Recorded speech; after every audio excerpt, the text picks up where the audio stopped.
En route vers la présidentielle, l'interview sur Radio Classique et Public Sénat. Bienvenue sur Radio Classique et Public Sénat avec Michael Samès. Nous recevons ce matin Valérie Rousseau-Debord, députée de Meurthe-et-Moselle et déléguée générale adjointe de l'UMP. Bonjour. Bonjour.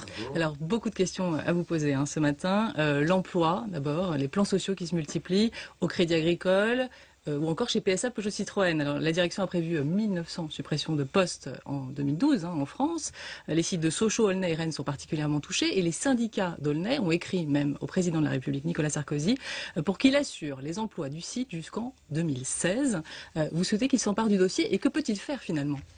Ce que nous avons déjà commencé à faire, c'est en supprimant la taxe professionnelle, en rendant 8 milliards d'euros à l'ensemble des entreprises, nous avons commencé en fait à donner des solutions à ce problème. Avant la suppression de la taxe professionnelle, fabriquer une voiture en France coûtait 250 € de plus que notamment en Allemagne ou dans d'autres pays. Donc ça, c'est déjà une base de réponse. Mais ça ne suffit pas, très clairement.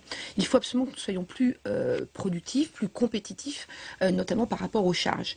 Une des propositions que nous faisons dans le projet pour 2012-2017 à l'UMP avec Jean-François Copé, c'est de mettre en place ce que nous appelons une fiscalité anti-délocalisation. Cette fiscalité anti-délocalisation, quelle est-elle? Il s'agit en fait de modifier l'assiette des différents prélèvements sociaux. Aujourd'hui, les 620, 630 milliards de protection sociale, qui sont très importants, famille, santé, chômage, dont les Français profitent au quotidien, et c'est très positif, sont prélevés uniquement sur le salaire, par salarial, par patronal. Il faut aujourd'hui qu'on trouve une autre assiette pour cet argent et qu'on le mette notamment sur une assiette qui peut être ou la CSG ou la TVA et qui nous permettra de retrouver de la compétitivité sur la baisse des charges et en même temps d'augmenter les salaires. Les salaires sont trop bas en France. Valérie Rousseau-Debord, pourquoi est-ce que ça n'a pas été fait jusque-là, même si vous l'inscrivez dans votre projet dans le cadre de 2012, pourquoi est-ce qu'on ne l'a pas vu depuis 5 ans? Alors ça, c'est la question récurrente qu'on nous pose systématiquement. Mais c'est peut-être la bonne et seule question. Je ne dis pas que c'est une mauvaise question. La crise, elle commence en 2008 par une crise financière. Elle s'accompagne petit à petit jusqu'en 2010 d'un certain nombre de mesures. 2010, nous prenons la mesure essentielle qui est celle de la réforme des retraites, qui nous permet aujourd'hui justement d'être dans une situation économique qui n'est pas aussi difficile que l'ensemble des autres pays de l'Union. En 2007, quand nous gagnons les élections présidentielles, souvenez-vous, ça paraît loin, mais la situation économique n'est pas mauvaise du tout, bien au contraire. Le chômage a commencé à baisser de façon importante. D'ailleurs, nous prenons des mesures sur l'offre raisonnable d'emploi. Et en fait, petit à petit, on voit que la situation se dégrade et que nous prenons un certain nombre de mesures qui permettent de ne pas aller trop loin dans les difficultés. Le plan de relance que nous avons pris notamment en 2009 sur la filière automobile a permis de maintenir la filière automobile, notamment pour Peugeot, Renault et Citroën. On voit que ça n'a pas suffi. Certes, mais sans cela, si vous voulez, ça aurait été largement plus dramatique. Donc nous sommes absolument persuadés que cette nouvelle fiscalité, qui doit s'inscrire dans une convergence avec l'Allemagne, on ne peut aujourd'hui pas raisonner sur une échelle industrielle sans avoir cette convergence-là. Nous sommes persuadés que cette nouvelle fiscalité doit nous permettre de retrouver une productivité et surtout de fabriquer en France, puisqu'aujourd'hui, une des propositions importantes que nous faisons également, c'est ce que nous appelons le Made in France. Vous n'êtes pas les seuls sur cette ligne, oui. Que ce soit François Hollande, François Bayrou, même Marine Le Pen, le Made in France acheté français. Sauf que si je puis me permettre, nous avons commencé à faire des choses. Supprimer la taxe professionnelle en France, c'est commencer à faire du fabricon en France. Jusqu'à preuve du contraire, M. Hollande ne l'a pas voté. Mettre en place un crédit impôt recherche. Vous, c'est pas acheter français, mais fabricon français. En France. C'est-à-dire que acheter français, si vous voulez, on peut très bien acheter. C'est un beau slogan de campagne, mais c'est difficile à appliquer, on le voit encore aujourd'hui. Non, c'est juste pour le fabricon et l'achetons. Si je dis juste achetons français, je veux dire je peux acheter du luxe qui est manufacturé dans un certain nombre de pays d'Afrique, etc., mais qui est juste marketé France. Donc nous disons, et singulièrement Nicolas Sarkozy, fabrication française. Fabrication française, c'est-à-dire en France, sur notre sol, afin de donner du travail aux Français. Et l'objectif derrière cela, c'est d'avoir une déclinaison de qualité, gastronomie, on le voit déjà sur le LOIC, sur la gastronomie, sur un certain nombre de choses, donc on doit pouvoir y arriver par rapport à ça. Les autres disent qu'ils vont le faire, nous avons commencé, nous, à le faire, notamment sur un certain nombre de dispositifs. Valérie Rousseau-Debord, encore un mot sur l'emploi. On voit les grands groupes du CAC 40 menacés par la récession, c'est la une des Échos ce matin. Est-ce que quand même vous n'êtes pas comptable de ce bilan? Vous allez forcément être attaqué là-dessus par le Parti socialiste. Comptable de ce bilan, si vous voulez. La crise internationale européenne, elle est comptable de ce bilan. Voilà, le Parti socialiste peut nous attaquer sur tous les mots. Aujourd'hui, le Parti socialiste, que fait-il, que dit-il? Il n'est même pas en capacité de proposer une des solutions qui nous permettraient d'être beaucoup plus fiables vis-à-vis notamment des marchés financiers, c'est de mettre en place la règle d'or. Moi, je renvoie sa responsabilité au Parti socialiste. Aujourd'hui, il est à la tête du Sénat. Il a la possibilité de faire en sorte que très rapidement, nous puissions dans ce pays adopter la règle d'or, ce qui nous permettrait d'être un peu plus à l'abri, notamment suite à l'accord du sommet européen qu'ont obtenu Nicolas Sarkozy et Angela Merkel la semaine dernière. Les socialistes ont continué à en parler. Hier, à l'Assemblée, le climat, ils sont délétères. Vous vous renvoyez les affaires, l'affaire Karachi en ce qui concerne la droite, la pseudo-affaire Karachi. Il n'y a pas d'affaire Karachi. En tout cas, il y a eu des mises en examen. L'affaire du Pas-de-Calais en ce qui concerne le Parti socialiste. Et là aussi, on peut aussi mettre des guillemets, parce qu'on attend aussi d'avoir des réponses de la justice. Ouais. Peu importe, parce que... peu importe. D'un côté, il y a un procès. C'est le climat qui devient délétère. Est-ce que ça va être ce climat pendant les mois qui restent jusqu'en 2012 ? Est-ce que ça ne profite pas finalement aux extrêmes, ce que vous êtes en train de faire ? Non, moi je vous renverrai tout simplement à l'année 2007. Qu'est-ce qui s'est passé en 2007 ? On a essayé de coller au président de la République l'affaire Clearstream. On a essayé de salir l'image du président de la République sur l'affaire Clearstream. On s'est rendu compte très peu de temps après qu'il n'y était évidemment pour rien. Ils nous refont exactement le même coup. Ils essayent de coller l'affaire Karachi.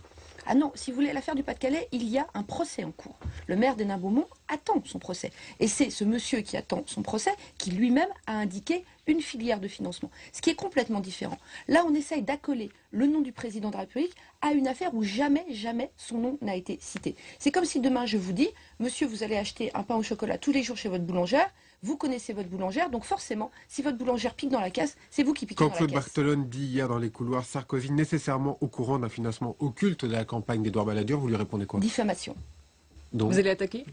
Le président de la République est président de la République. Il est au-dessus de tout cela, mais moi je lui dis, faites attention monsieur, ça s'appelle de la diffamation. Mais est-ce que ça ne fait pas monter Marine Le Pen, comme le soulignait Michael Zamès ? On ne peut pas. Ce genre d'affaires. On ne peut pas laisser dire tout et n'importe quoi.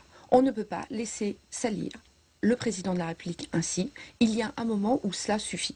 Voilà. Surtout quand, à côté, on a des gens qui, effectivement, ont une base de financement occulte qui est révélée par leur propre parti, où M. Montebourg lui-même dit qu'il faut faire le ménage à l'intérieur de son propre parti. Donc je crois qu'il y a un moment, les contre-feux qui sont envoyés par le Parti socialiste sont un petit peu trop voyants, et je crois que les Français s'en rendent compte de façon assez manifeste. Alors on va parler un petit peu de votre parti, l'UMP. Hier, pas de sanctions finalement contre Rachida Dati, qui s'en est pris assez violemment quand même contre le Premier ministre. Est-ce que ça veut dire qu'elle a toute impunité ? Rachida Dati, elle a gagné ? Non. Si vous voulez, en fait, qu'est-ce que ça veut dire ? Ça veut dire que c'est un non-événement. C'est-à-dire que Rachida Dati, hier au bureau politique, personne n'en a parlé. Elle a quand même diffamé le Premier ministre. Vous étiez un nombre important à aller contre Rachida Dati ces derniers temps. Ce qui est intéressant, c'est cela, si vous voulez. C'est-à-dire que ces propos et ce courrier sont tellement excessifs. Ça se fait tellement pas. Dans la vie, il y a des choses qui se font et des choses qui ne se font pas. Et ça, ce n'est pas correct. Et c'est à ce point pas correct que même les gens qui auraient pu la soutenir, aujourd'hui, se rendent compte qu'elle est allée vraiment trop loin. Et par conséquent, je crois très sincèrement que c'est dommage, parce que Rachida Dati a un vrai talent, qu'elle pouvait mettre à disposition de la majorité, mais là, elle est vraiment allée trop loin. De toute façon, François Fillon sera investi. De toute façon, c'est lui qui portera les couleurs de notre majorité. Donc, au lieu d'avoir une démarche de conciliation, une démarche d'équipe qui lui avait été proposée, on voit qu'aujourd'hui, elle est allée dans l'outrance. L'outrance n'est jamais une solution de négociation et n'est jamais une base. Mais alors pourquoi ne pas la sanctionner si vous dites ça ? Parce que pourquoi sanctionner quelqu'un qui est allé lui-même dans... Ça veut dire que n'importe qui peut s'en prendre violemment au Premier ministre sans sanction. La sanction, elle tombe d'elle-même, si vous voulez. Elle s'est elle-même mis à dos l'intégralité des militants. Donc elle s'est exclue elle-même, si je vous entends bien, Valérie Rousseau-Deborah. De la course. Finalement, est-ce que vous allez lui trouver une solution ? Est-ce qu'il y a un point de chute possible Mais elle a une solution. Elle est déjà en situation de cumul. Rachida Dati est députée européen et maire du 7e arrondissement. Elle est en situation de cumul. Si vous voulez, moi je suis députée.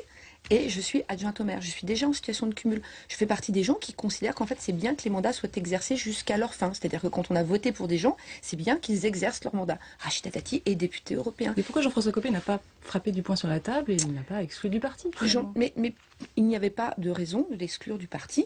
À partir du moment où elle doit continuer, elle peut continuer ses 2 mandats, elle peut trouver sa place dans le dispositif de campagne. Je ne vois pas pourquoi on irait exclure du parti quelqu'un qui... qui est populaire, c'est ça. Elle a été préservée par sa popularité ? Non, c'est pas ça. C'est tout simplement, je crois, que les outrances en fait, qu'elle a exprimées à travers ce courrier font que, manifestement, de toute façon, elle n'est plus en situation de se qualifier pour avoir ce poste. Donc, si vous voulez, voilà, elle s'est décrédibilisée toute seule, c'est pas la peine d'en faire plus. Alors, on va pas Un en mot faire de la plus, campagne, encore une fois, justement. avec François Bayrou. On voit aujourd'hui dans le journal Le Parisien, Jean-Christophe Lagarde, qui est un élu centriste du Nouveau Centre, qui dit bien François Bayrou revient à la maison finalement. Est-ce que vous aussi vous l'appelez de vos voeux? Est-ce que François Bayrou fait partie de la majorité présidentielle actuelle? C'est à lui de le dire, si vous voulez. Moi je viens de l'UDF, hein, donc j'ai fait la campagne de François Bayrou au premier tour de Donc 2002. vous connaissez bien François Bayrou. Est-ce qu'aujourd'hui c'est Je ne connais quelqu'un pas qui... bien. À l'époque, j'étais une simple militante. Ce que je connais, par contre, ce sont ses idées. Les idées de François Plutôt Bayrou de droite, plutôt de gauche sont du aujourd'hui? centre et du droit. Sont du centre et de la droite. Enfin, ou alors il aurait beaucoup Donc il changé. doit choisir son camp et doit aller vers l'UMP aujourd'hui? Moi, je ne dis pas ça. Vous si lui voulez. demandez? Non. Non, je ne dis pas ça. Je dis François Bayrou aujourd'hui est légitime, il incarne une réalité, il incarne une popularité manifestement plus importante que M. Hollande. Ce que je dis, c'est à lui de se positionner. Voilà. Je crois qu'il ne peut pas refaire le même coup que 2007. Il ne peut pas dire je suis au centre, ni l'un ni l'autre, etc. On voit que les Français, ça ne leur convient pas. Ils aiment savoir pour qui ils votent et à qui ils confient. Somme toute leur voix, qui est l'expression de leur suffrage. Donc je dis à M. Bayrou, il faut que vous vous positionnez, mais ça vous appartient. Est-ce que vous estimez, comme Jean-Christophe Lagarde, que les options politiques du président du MoDem sont plus proches de l'UMP que celles du PS ou du Front de gauche de Mélenchon? Si je regarde les déclarations de M. Bayrou, notamment les premières déclarations suite à sa candidature, c'est clair qu'il va davantage être en opposition sur notamment le projet du Parti Socialiste, sur l'accord avec Europe Écologie Les Verts, et je ne parle même pas des outrances du Front de gauche, qu'en désaccord avec la majorité présidentielle. Après, encore une fois, ça lui appartient. C'est à lui de le dire. Sa candidature est légitime, mais c'est à lui de se positionner. Quel ça Quand Jean-François Copé dit qu'il y a un risque de 21 avril à l'envers, alors que certains de la majorité ne disaient plus ça depuis quelques jours, fait référence à qui? À Dominique de Villepin, Hervé Morin. Est-ce que ça compte encore ces candidatures-là, ou est-ce que vous les marginalisez? Non, bien sûr, si vous voulez. C'est très important, dans la situation de crise dans laquelle on est, c'est très important que la majorité, la droite et le centre, soient unis de la façon la plus forte dès le premier tour. C'est un axe pour nous sur lequel nous travaillons beaucoup. Effectivement, donc nous disons tant à M. Villepin qu'à M. Morin qu'il faut regarder en responsabilité, avec leur légitimité, avec leurs compétences, pardon, mais il faut regarder cela de façon très ténue. À ce rythme-là, il pourrait y avoir un candidat par jour, non? Oui, encore faut-il qu'ils aient les 500 signatures. Donc ça, c'est quand même une forme de sélection citoyenne et démocratique. Moi, je crois très sincèrement que quand on a des idées, quand on a des convictions, ce qui est le cas de M. Villepin, ce qui est le cas de M. Morin, est-ce qu'on n'a pas intérêt à ce que ces idées, ces convictions soient mises au service d'un dispositif qui peut avoir la possibilité de les emporter jusqu'au bout, plutôt que de faire en fait des petits galops d'essai?